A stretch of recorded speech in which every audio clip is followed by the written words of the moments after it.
In today's video, I thought I'd show you a nice little trick that you can use to turn a photo like this into a finished painting more like this, with a bit more light, a bit more atmosphere, and just a little bit of drama and just more interest really.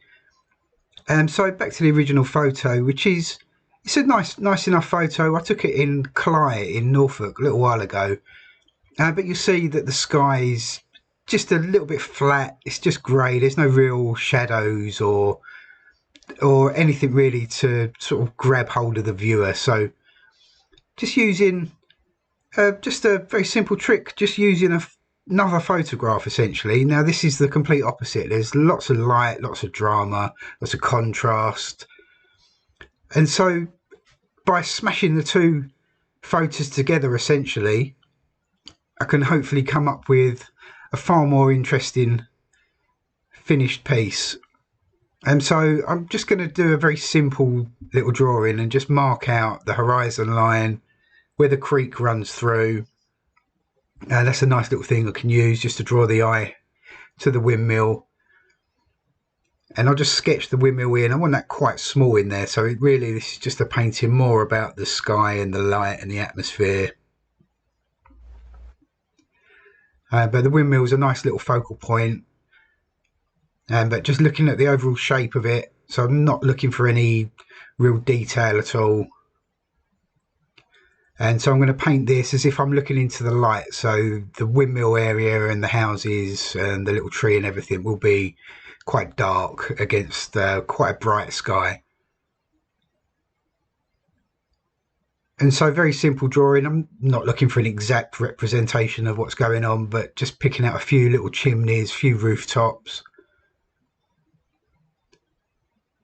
And keeping it very basic.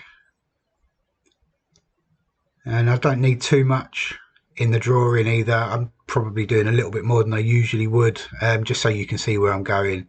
And I'll add a little church there in the distance as well. It is there, not in the photograph, but I know that it's just off to the right, so I'll add that.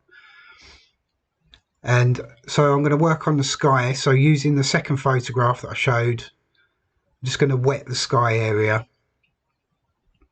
And do feel free to use these photos yourself as well. The photo of the windmill I took, and the sky photo, I got that off of Pixabay, I think. But it's a royalty-free photograph, so it's free to use. And so very simply really, I'm not looking to copy the sky exactly, but just using it as a guide for the light and the dark and the shadows, and just to put a little bit of atmosphere into the overall scene.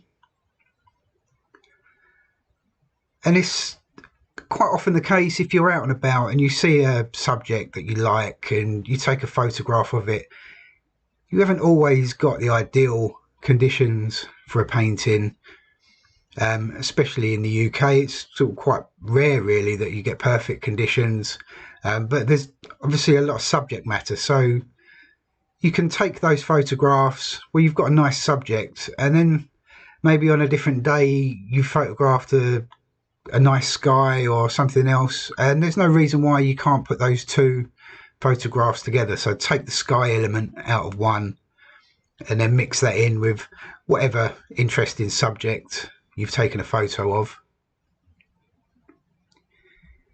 So in the sky here, I started off with raw sienna and just brought that in, and then mixed a little bit of alizarin in, and now I'm just going in with a little bit of blue and taking care just to leave a few white areas behind, and then that's always quite key really. Leave some white behind, and then that acts as your light source. Obviously with watercolour we don't really want to be going back in and adding any white opaque paint, so preserve the white of your paper. And I'm just adding a little bit of grey now, which was some ultramarine with some burnt sienna. And so picking out the darkest elements of the sky, allowing that to run down, so hopefully it'll look like maybe there's some rain off in the distance. And varying that grey, so a little bit more burnt sienna into that now, so it's a little bit browner. And again, just preserving a couple of those little white areas just around the top of that cloud. It's quite a nice little feature there. That should add a little bit of glow to the finished painting. And just a little bit of atmosphere.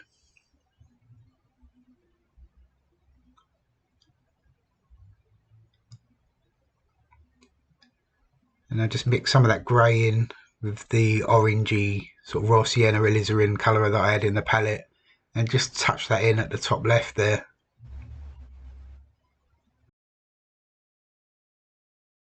I'm using a piece of cotton paper. It's just on a block.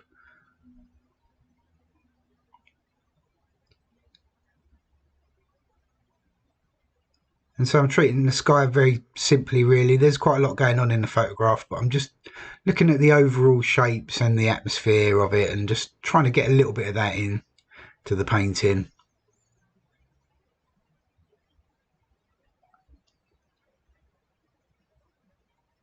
And now just grabbed a little bit more raw sienna, and I can continue the sky wash down across the land.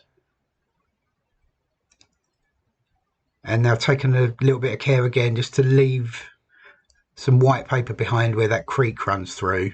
I just want a little bit of that showing. And just drag a little bit of blue across the distant tree line there.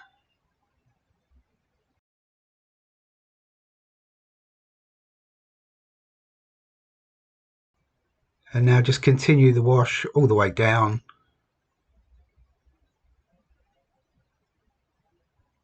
Again, just take a little bit of care just to leave that little white area behind.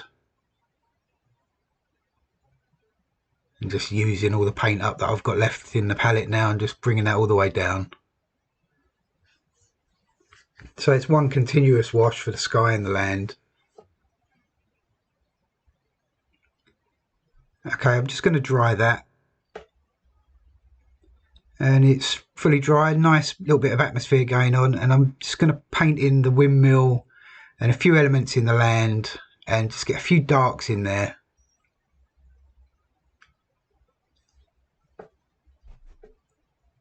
And so if you look at the sky photograph again, there are some trees, and so I'm essentially replacing the trees in the sky photograph with the windmill element in my first photograph that I showed. So just going to start off by putting a touch of blue across the distance,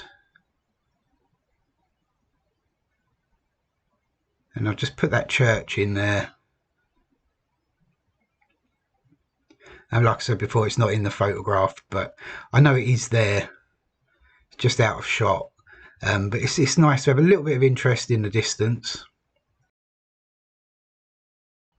And so I can treat that very simply, just like a little square or rectangle just sticking out above the top of the trees. And now I can make a little start on the building. So I've just got some burnt sienna, mix that in with that blue.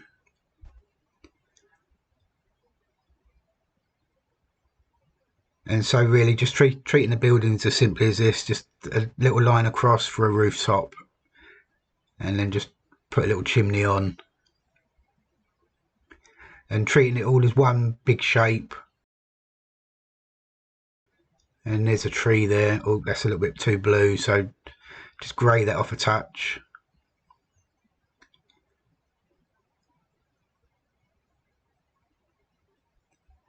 And so not treating it as much more than a silhouette really,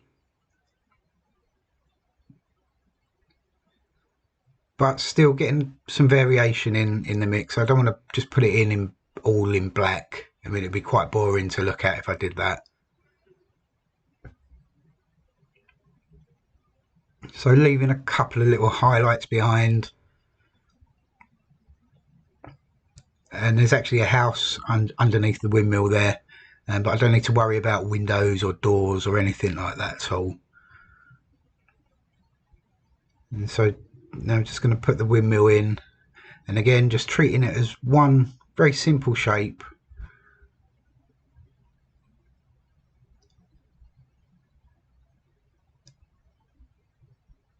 And I'll just make that just a tiny little bit lighter just on the top bit.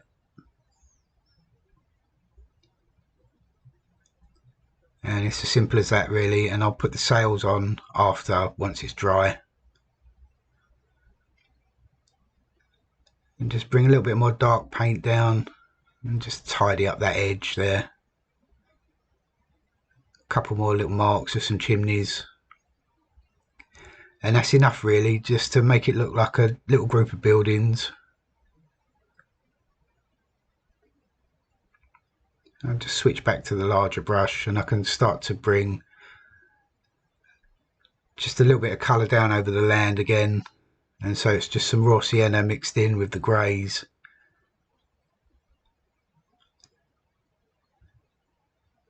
And I can treat this as one big shape as well. But just varying the mix all the time and dropping more paint in and allowing it to run down.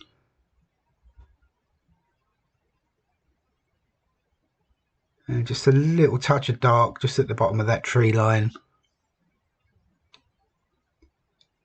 And now bring that wash over on the right hand side as well.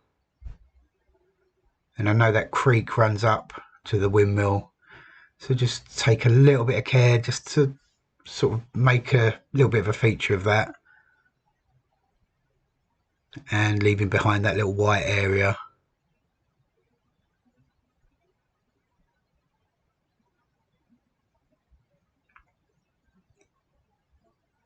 Don't have to be too accurate to the photograph. I mean, it's just an impression of what's going on anyway. So just think about the lights and the darks.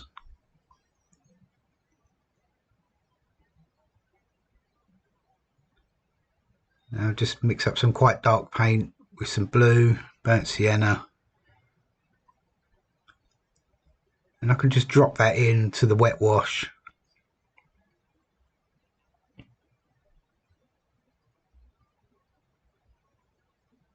And just start to outline where that creek runs along. And get a nice little bit of dark next to that light. And so always looking to add a dark next to a light and a cool next to a warm. I'm sure you've heard many people talk about that before, but it really does help to make a nice, interesting painting. Okay, I'm just going to dry that off, I think, before I put the sails on the windmill. But before I do, I'll just grab a piece of card and just scratch out a little bit of that paint. And so I've got a little bit of light running through. Okay, I'm just going to put a few finishing touches in now. So I've just grabbed just a small number 1 brush, and I'm just going to very, very simply put on the sails of the windmill.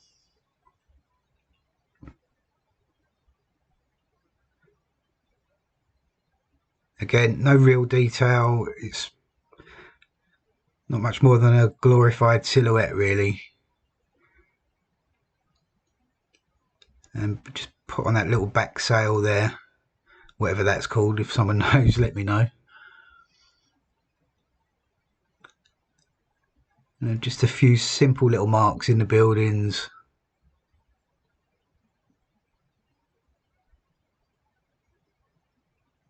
And just re-outline just where that creek runs up.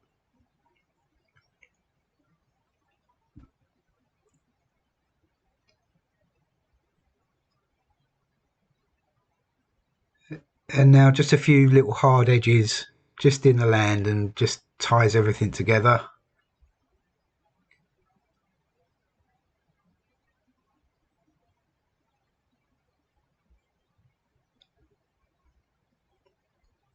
And don't be tempted to paint individual blades of grass or individual windows on the buildings or any of that kind of stuff really.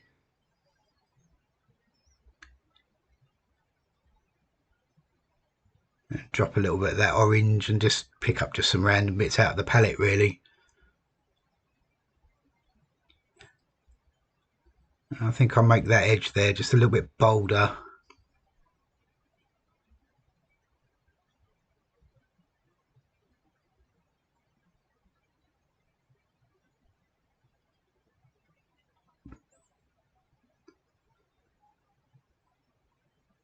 and just flick up a few little marks.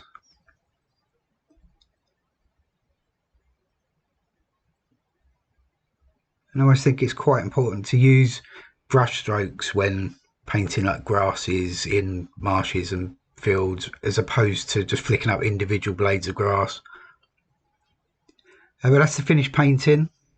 Hope you like that simple demo. So it's quite a nice little trick that you can use, especially if you've got a photograph and you know you like the subject, but maybe it's a little bit lacking in atmosphere, is to find another photograph that you took yourself, or have a look around online on Pixabay or Wiki Commons, somewhere like that. Make sure they're royalty free. Don't go stealing other people's photographs. But anyway, hope you liked the video. If you did, please let me know in the comments, and follow me on Patreon if you don't already. I've got lots of exclusive videos over there, and people's support really does help me out. So take a look at that. And anyway, I'll be back again with another video. So have a great week, everybody, and I'll see you then.